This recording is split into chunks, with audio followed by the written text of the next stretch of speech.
Okay, working on the subscriber KX250. In this video, I'm just gonna do a quick time lapse of installing the top end. It's actually a rather short video, but just to give you info on how this project is moving along. Now, if you're interested in the full rebuild video, I have a link up here. It's several hours long, walks you through the process step by step.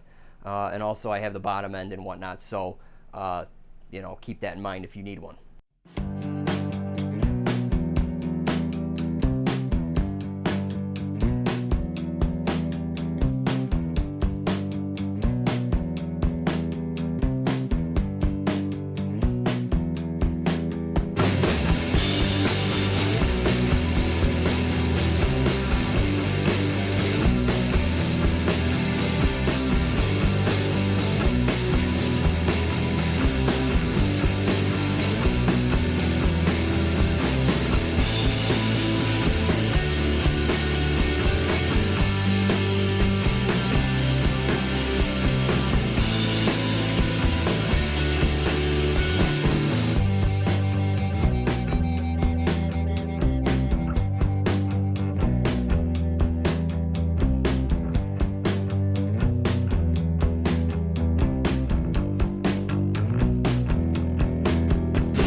All right, guys, stay tuned. In the next video, we are going to be measuring the squish with a solder test, and then we're going to be sending the head back to Ken O'Connor Racing so he can rework it to match the porting job and all that good stuff that he's doing for low to mid gates.